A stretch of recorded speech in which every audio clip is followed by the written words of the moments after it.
Greetings, and you're watching SeptumSin versus the World. I'm SeptumSin. That's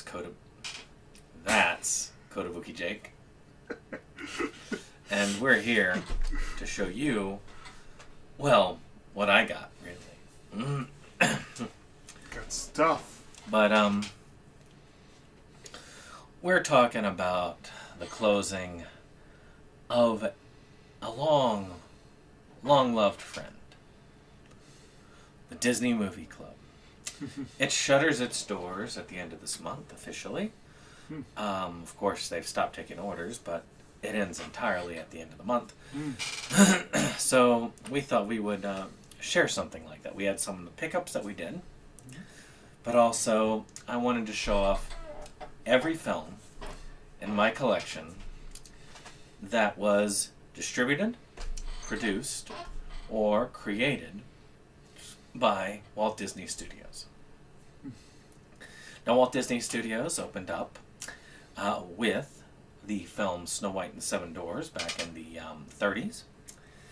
So there are exceptions to those rules. It opened before that, didn't it? Snow White was just the first feature, wasn't it? It was their first production that they actually have on record. Oh, okay. Now, that doesn't mean that Disney wasn't doing stuff before that. That's true. Hence, we start with a pile of exceptions. True. So there are a couple of reasons for these exceptions, and I'll go over why in a minute, and why I've decided to include these just because. There are some of them that I have very surface level inclusion, some humorous levels of inclusion, and some, well, you know. So we're going to do this in several parts. We're going to transition from where I do a pile, file it away. Do a pile, file it away. And Jake will be stacking them up over on this side as I hand them over to him. But I brought in Jake because I haven't seen all of these, so maybe between the two of us we'll have seen most of these. I've seen a few. Let's go ahead and start with some exceptions. So the first of it is A Muppet Christmas Letters to Santa. Now I know that Disney owned this. It even says Walt Disney Studios on the back. But apparently they did not produce this, or distribute this, or create this. Now my theory about this is it was a straight-to-video only feature. And for the most part, at least as far as I can tell, the rules are if it's straight-to-video, it is not Walt Disney Studios. And you'll see this in multiple cases. Now, there are some that kind of skirt the line and I'm not sure about. But that's why I got Jake here for, because he'll probably correct me. But what was the, I would guess if you're going to do a deep dive into Disney in this way, what was the relationship of Jim Henson Studios to Disney exactly? So, Jim Henson did broker the deal with Disney for the sale. Okay. He actually did like the idea of being able to expand and grow with what he had because he was kind of stifled where he was. And we're going to see some of the movies that were not done under them versus the movies that were, so we can see that. I don't know whether the sale was actually a good thing or not, really. A lot of it does lean towards not, but there are a couple of things that lean towards, okay, this did do well. This was under Disney, and this was okay. I occasionally watch it. It's fun. I feel like you might have shown this one to me at some point. It's a fun little film. Yeah. I don't know it well, but yeah. This next one is assuredly not Disney, but is more for a comedic purpose. And that is The Aristocrats. Now, there's a reason why I put this up here. You see, there's a movie called The Aristocats. Yes. That frequently can get confused about this. One of them is a fantastic animated feature with felines. This is a raunchy comedic documentary about one of the dirtiest jokes ever told. You know, for kids. So, not to get confused. And even more so because one of the interviewees, if I remember correctly, the one who tells one of the raunchiest versions of the joke is Gilbert Gottfried, known for voicing Iago Yep. So you got Iago himself. You got the parrot doing it. But they even actually talk about it's not the Aristocats in this. So it's. I have seen this. It is good. Another one that we're going to see, the other two films in the series in our main dive by Disney Studios, is actually Chronicles of Narnia, Voyage of the Dawn Treader. Ah. This was actually released by 20th Century Fox, I believe, back before they were bought up. And so therefore is not Disney.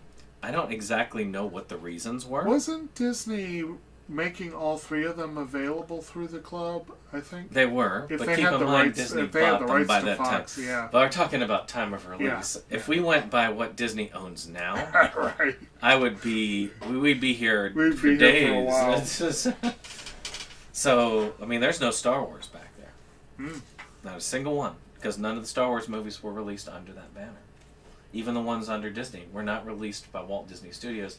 They were released by their Lucasfilms division. Lucasfilms. And none of the Marvel because it's under Marvel Studios. So does that mean you're not including anything under the Miramax or Touchstone banners? Correct. Okay. Again, I don't want to be here all day. Right. Okay. We're going to be here long enough Yes. with just the pile we've got. But this is actually not a bad one. No, it's not. It's a fun one. It's not as good as Caspian.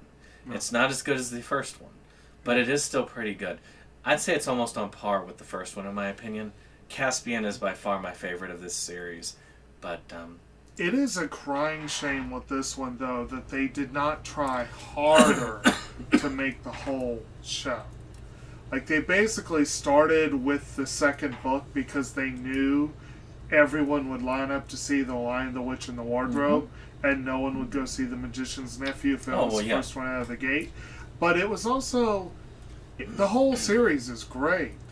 Like, they really needed to plan for the whole thing if they were going to do it, and they didn't. Like... Yeah, and Dawn Treader has just, like, I think 2 out of the 3. It's the 2 youngest ones.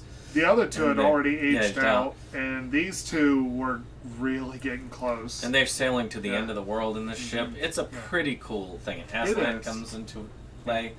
It's a fun one. Of course, we can't be surprised if pretty soon we see Netflix or Hulu Chronicles of Narnia series. Because they're going back to Harry Potter. They've done his Dark Materials, so... Who knows? So one that was a big one for me as a kid, and I'm guessing this was TV only, which is why it was not released by Walt Disney Studios. Again, even though it's on the back of the darn thing. Yeah. And I had to research to see what was and what wasn't. There are a few who would dispute he's a Disney character. Yeah, which is Donald in Mathmagicland. Now, I watched this as a kid. They showed this in class because it was teaching math and angles, but with Donald Duck as your teacher. And it was... I wouldn't want him as my teacher. It was actually... it's a classic one. It's only 27 minutes long, and I think it's the other reason is a lot of the shorts don't really count towards this. Matter of fact, there's only like one, I think, exception to the rule. Maybe 2 back there. So... it is a really good short. If you haven't watched it, you should.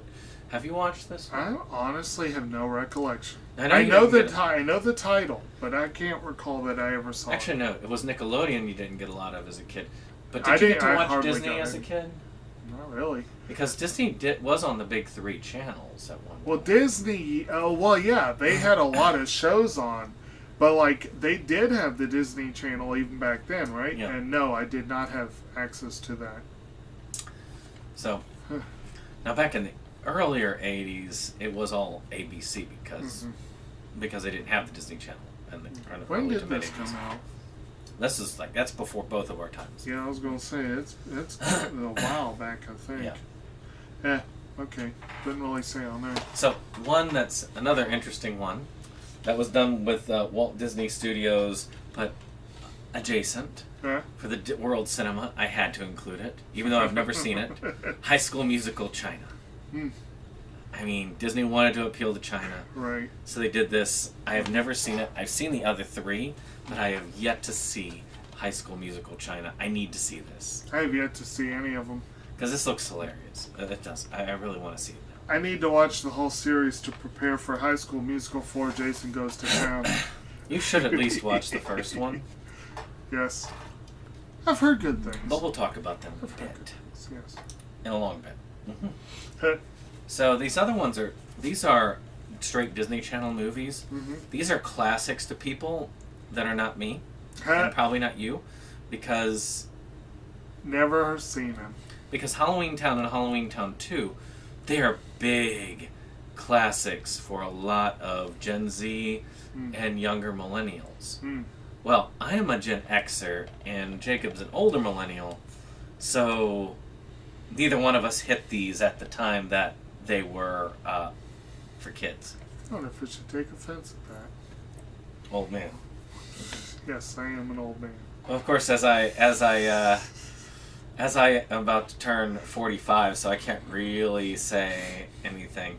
But, well, I can. It's just, I just got to accept that I'm old. As soon as I accept that I'm old, I can then make fun of other people for being old. At the same time, let me make sure I get this so it focuses. There we go. There we go. But it is pretty cool to have the two films. I've heard a lot about this. I've heard a lot of people love this. It was their childhood. So I do want to see these. This was one of those last minute Disney Movie Club buys, and I did want to show it off. I want to show some of those. So this was showed off mainly because this was big on a lot of people's Disney lists. I could hear y'all saying, "What about Halloween Town?" Well, it was in Walt Disney Studios production because it was TV movie, which TV movies. Now this one skirts the line a bit. Right. Because I'm not sure whether this is also done by Universal, but I think that it's a very Merry Muppet Christmas movie actually skirts around the time that the purchase took place. So it could still be Jim Henson Company that was doing this at the time. But it does have some combinations of this. It has some of the Sesame Street characters. It's a Wonderful Life thing. I think Disney did own it at the time, but I feel like this was early Disney ownership. So, again, also TV movie, but really good. This is the better of the two. But still, it's fun. They even have some of the Sesame Street characters come in at the end. It is a pretty cool thing. I do like watching this every so often. Very good. Yeah. That's a very green case. Alright, now one, I cannot remember whether I own this or not. Whether you own it or not? Sorry, whether I've seen this or not, which is Make Mine Music. Which is one of those Disney, it's one of those Disney specials they did back in the day, where they use a lot of their characters in order to show off music. It's got some vibes that kind of go Fantasia style, but not quite as artsy, and more of a teach your children about music type deal. There's another one that is an official release that we'll be talking about. And this one's still pretty good from what I remember. If I've seen it, I think I have, because I've seen a lot of the shorts. I think this is a shorts collection, where it's got Casey Goes to Bat, where Casey Strikes Out, and some of these other ones. I don't know if you've seen any of these. I really don't know for sure. Cinnamon tea goes a long way. I think there's a chance of it, but I'm not sure. Well, interesting. The next one I have is going to be, I'll go hold that one, is one of a lot of these. Only one of these in the collection, I believe, is actually going to be in the, I want you to put this one in a separate pile. Okay. But I had to. These are these animated shorts collections, and the majority of these shorts actually took place before Snow White, at a time where he was just producing the shorts. Some of these during, like Mickey and the Beanstalk is the main one here. And these are these shorts collections. I went ahead and I wanted to get all 7 volumes. Which is why I have 2 copies of the next one we're talking about. But this has Mickey and the Beanstalk, The Brave Little Tailor, Gulliver Mickey, Through the Mirror, and Mr. Mouse Takes a Trip. I was going to say, you were about to say Brave Little Toaster, and I was like, that's a little different. I'm pretty sure I saw Mickey and the Beanstalk. I'm pretty sure on that one. There's some classics. Maybe Through the Mirror. That is like a popular one too. Yeah, but I can't swear to all of them though. It's a good collection though. Yep. So the reason why I've got that one separate, matter of fact, put Halloween Town in that pile too. Okay. Is because those are ones I haven't filed officially in the collection yet, so I have to make sure I've got them separate. So this next one is the Blu-ray edition of Mickey's Christmas Carol. Now this one, oddly enough, is not Walt Disney Studios, which is strange, but it is a short, so more than likely it did not have any theatrical relationship, so that's probably why. I'm guessing that's why these are. Though Jake can tell me if he's like certain that one of the ones we cover later didn't get a theatrical. This I know that it's a short. It might have been shown before one. There are a lot of shorts that got theatrical releases. I don't know what you mean by that. But a lot of the especially shorts, Disney. A lot of the shorts they don't put as their under their production. There's only one that they seem to have in there. Okay. But again, this is one of my favorite versions of A Christmas Carol. We will talk about at least one other version when we talk about the Disney Studio list. That is much lesser in my mind. But this one is a classic. It's a short. It's fun. It's great. I love having it on the best possible. Let's see here, which I did use the Disney Club's last minute sales to do this. There's on here, Deck the Halls, Jingle Bells, We Wish You a Merry Christmas. Those are carols that you can sing along with. They have some bonus shorts with a new one called Yodelberg. The Hockey Champ, Pluto's Christmas Tree, which I love that one. That's a classic. The Art of Skiing, and Corn Chips. So you can put that one in the main pile. Christmas Carol's definitely a classic. Oh, it's well worth it. It's a good version. Now this one is one of the shorts collections, which has the same on it. Again, I think it's one of the first animated ones that has Scrooge in it. But I think Scrooge was in the comics before that. This one has some shorts on it that are not on that one, which are good to have. You got Santa's Workshop, Pluto's Christmas Tree, which is on the other, and Small One.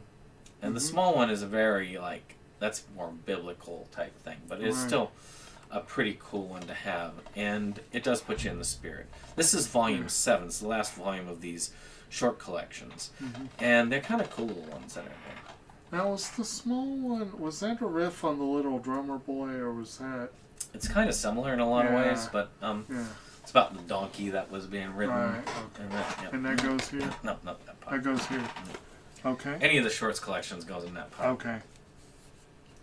So this one was definitely not Disney, which is the original Muppet movie. I just had to include it because we're going to be talking about some contrast, and I want you to be able to look at this and contrast it to what we talk about when we talk later. This one is pure Jim Henson.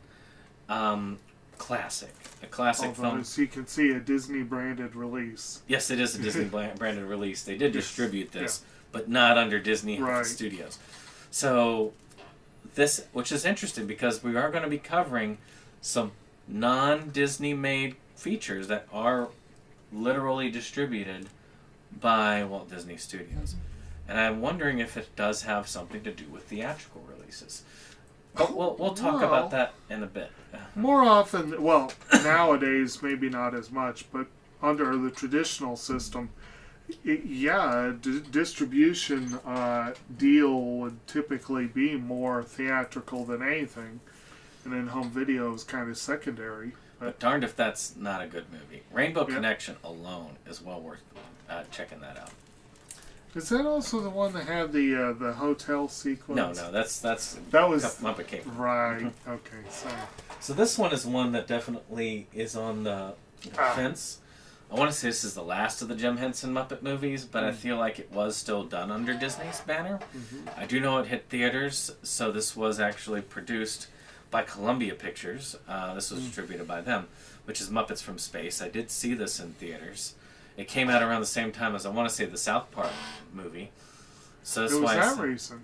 I want to say that. I know one Muppet movie was coming out during... I think it was this.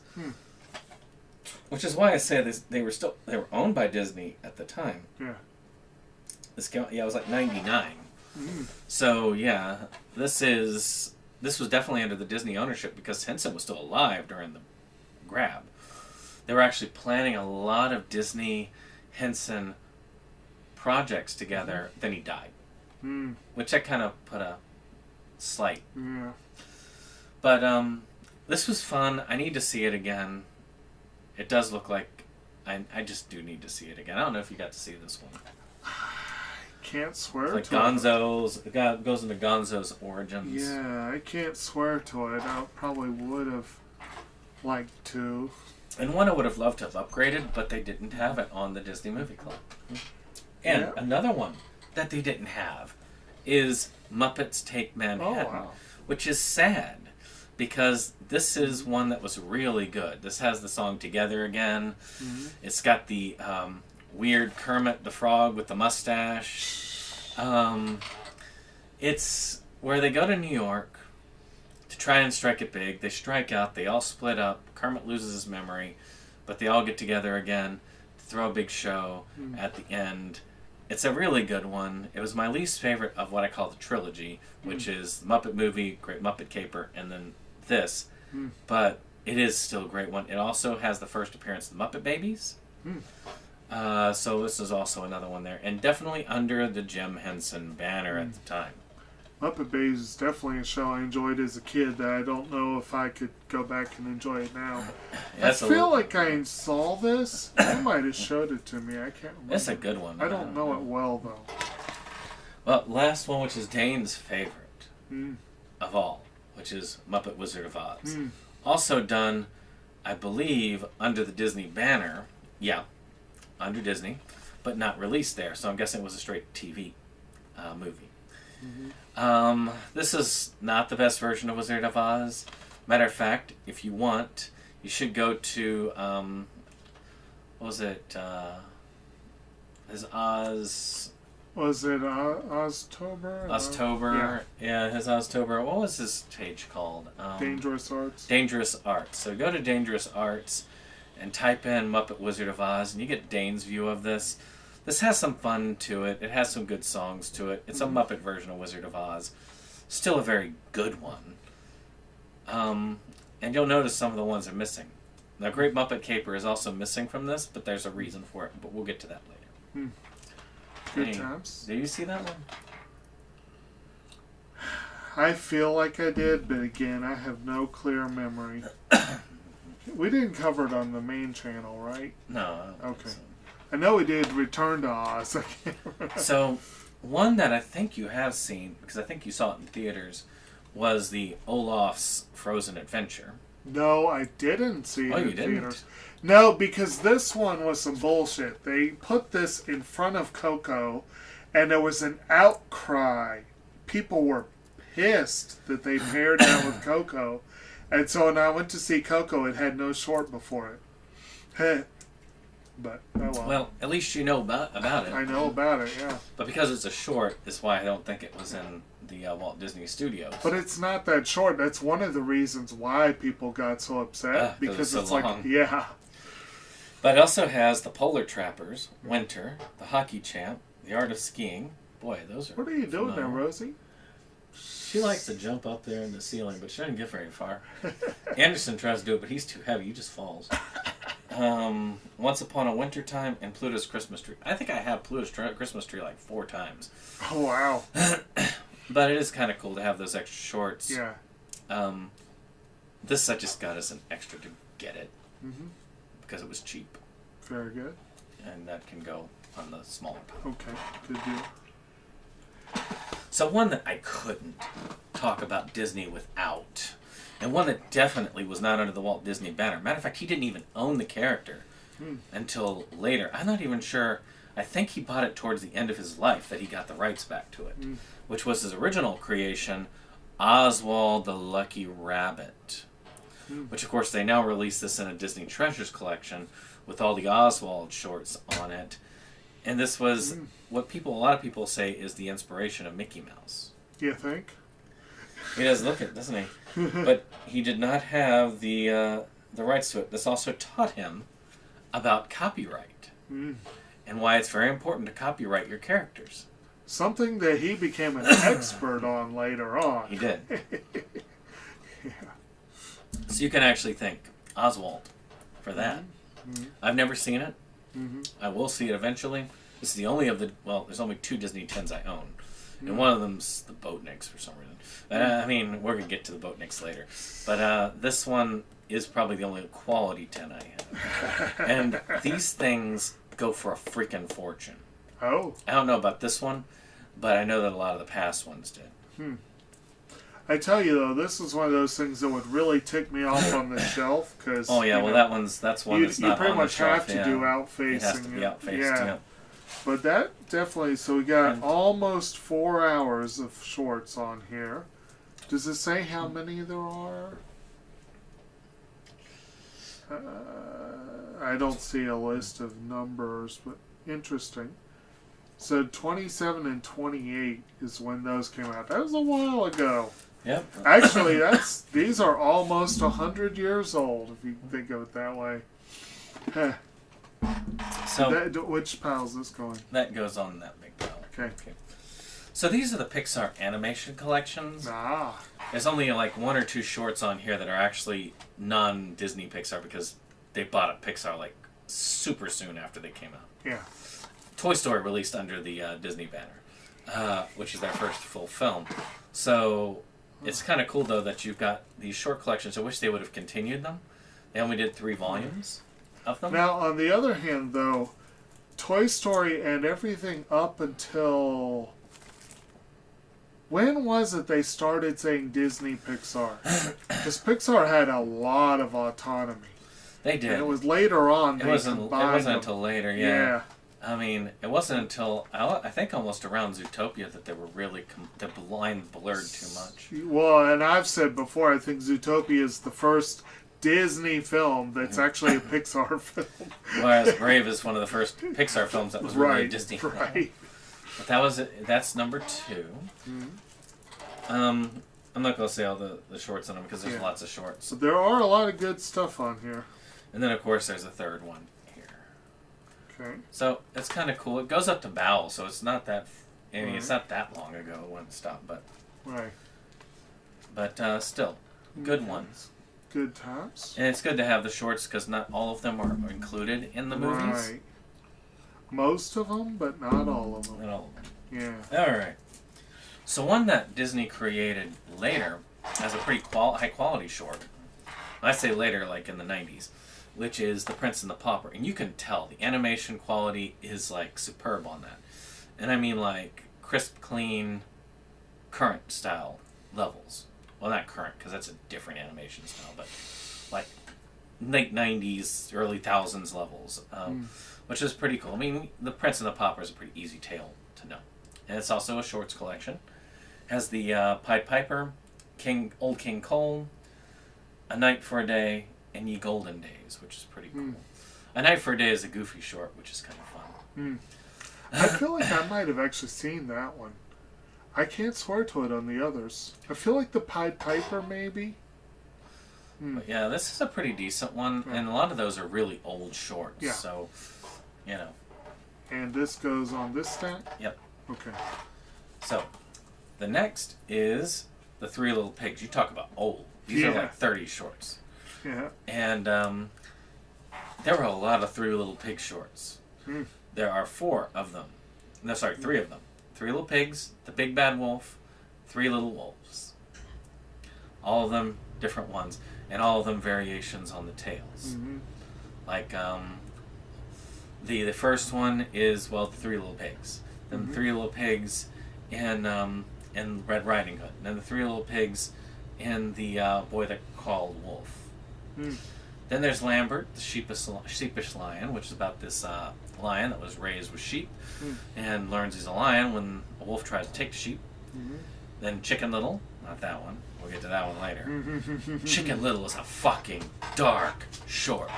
I don't know if you've seen Chicken Little. I don't know if I have. You should watch Chicken Little. It actually is very applicable to these days in politics. It is sad. It is apt, and it is creepy. Interesting. And the ending of it, they don't go light on the ending. And the narrator even comments on that. And that is very interesting. And then there's Elmer Elephant, which is kind of like and the Three Blind Mouseketeers, which, you know. But yeah. I feel like I've seen at least a couple of those, but I can't swear to any of them. Oh, there's only one more of those shorts left. Oh, those go on that pile. Any of the shorts collections go on that pile. So this one too? Yep. So this one will go on that pile as well. But and that is the Tigger movie. Aha! You'd think this one would be a Walt Disney one. You'd think this would be there, but this was a straight-to-video release. Mm-hmm. I'd been debating it for a long time, but I eventually got it for free with my Disney points. I mean, I'm actually very low in my Winnie the Pooh collection. But I do have a few Winnie the Pooh ones that are pretty good. I wish I had used my points when I had the chance. I was not good at doing that. Did you see that one? I can't swear to it. I feel like when I think it came out when you were an adult or early. I think so, yes. If this had come out earlier, I was a big fan of Tigger when I was a kid, so I don't know. So this next one is a short collection. And that goes where? Same pile. Which is The Tortoise and the Hare. Now, this one is the 1934 short, which also has Babes in the Woods, The Sage of Windwagon Smith, the Goddess of Spring, Toby Tortoise Returns, and Paul Bunyan. Now, again, good shorts. I haven't seen all of these myself. As you can see, this one has not been opened, so I always prioritize used. So this was one of the ones I actually was able to get off the Disney movie store for very cheap. Even though it says different on there. But they were $5 for those that were left, so I went ahead and grabbed the ones I could. Nice. But I like Tortoise and the Hare.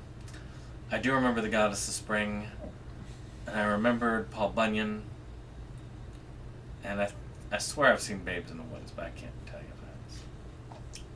Yeah, I can't swear to any of these either. I'm going to hold those. Good times. This is the last one to go on that pile. Okay. Which is Where the Toys Come From. Ha.